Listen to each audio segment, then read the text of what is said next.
Hey YouTube, Windraiser here, today coming to you with another Transformers review. And today we're going to look at another um, old figure.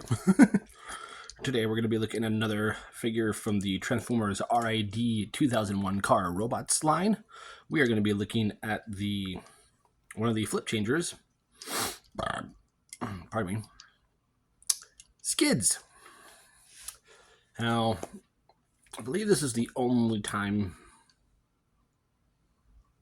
I think, in Transformers history that Skids was a Formula One race car.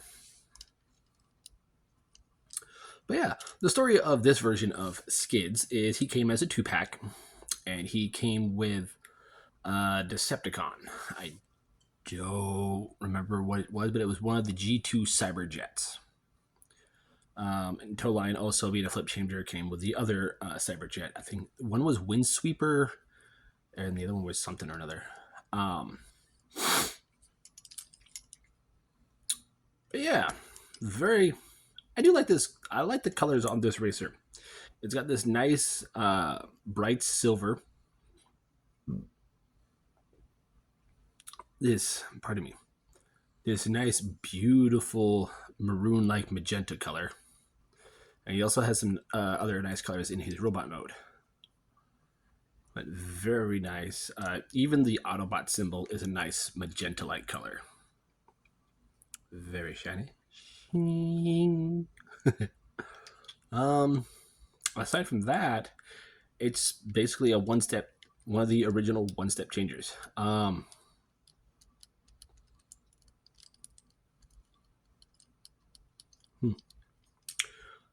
We do have a nice molded interior here. We have a little seat, some little floorboards, the steering wheel, some little controls.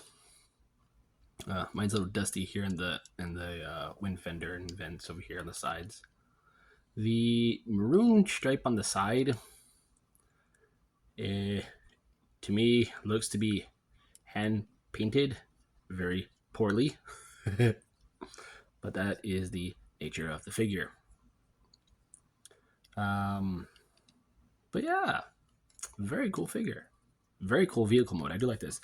I can pretty much see kit bashers or customizers. Balt Matrix mentions one a lot. Grim Locamus, I think is the name. Very good at customizations. So yeah, side by side, here he is next to Bumblebee Optimus Prime. If I can do it without dropping him. Stop it. Let's see, about the same length. And here he is next to Cybertron Starscream. Very tiny vehicle versus giant Cybertronian jet. Yeah. So yeah. So one-step changers back in the day originated in, I want to say, Generation 2 and continued into Beast Wars. Coffee.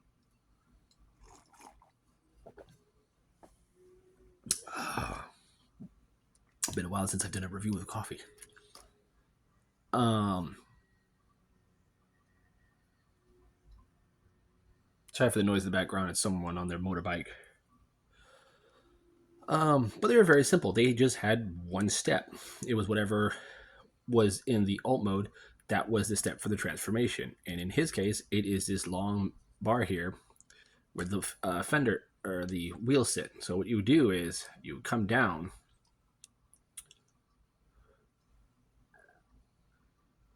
and basically pop it up, and there you go. And in his case, the seat here would hold everything in place. I believe so. No, it just pushes inward. The only thing you had to do was just unpeg the feet. And he has a one-step transformation, a very nice one at that. Sadly, though, he came with no weapons, or he doesn't come in with any weapons. It's just him as is.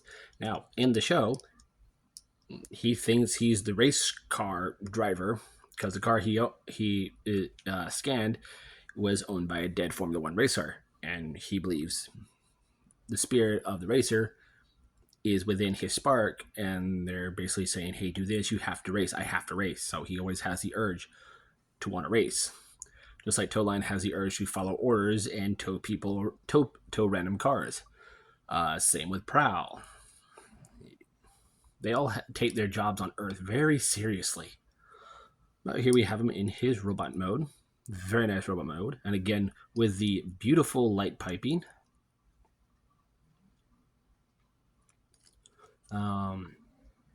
Light piping on figures back then was very, very awesome, especially when their eyes were yellow.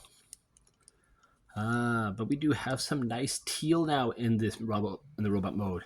That being in the head, the fists, and the lower legs. And a little bit on the toes. Got some white on the shins and a metallic purple on the forehead. White for the face, and again, beautiful light piping for his eyes. But in here, there's not much posability. You do have a ball joint at the head.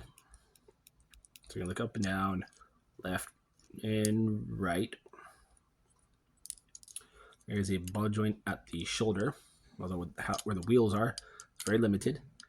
So, and to move the arms, you have to lift them up and bend them at the elbow, which is also at a ball joint. It does rotate.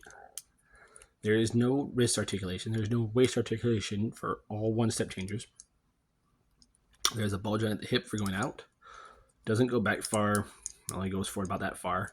And he does have a knee joint with about 90 degrees both ways. So he can do a broken leg. I do apologize if you heard that. I'm sorry. But yeah, very cool figure. I do wish that this did lock in. I was messing with him last night and I got it to lock into place. But yeah, very cool figure.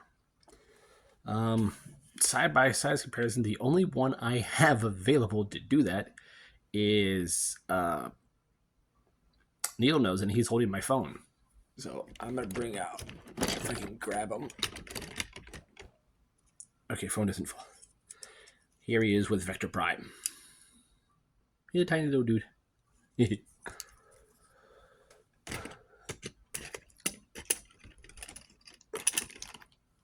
I have him pretty much laying on Shockwave back there. But yeah, very cool figure. Very simple transformation. And to get him back into robot mode, bring the arms down. Peg the legs into place. Bring this up. And the arms will collide. There's a little lever that will collide the arms in and peg the wheels back into place. Peg it down until it clips. And then just put the arms in place and rest them on these little protrusions on the legs here. And they'll just rest like that. And there you go. There you have Skids back in his robot mode. And it's a very good transformation. I do like it. I do want to find the original Towline so I can do a side-by-side two-thing review of him and the Legacy Buzzworthy Bumblebee version. So yeah, there you guys have Skids from the Robots in the Skies and Car Robots 2001 edition. I'm Windraiser, and I'll catch you on the next review.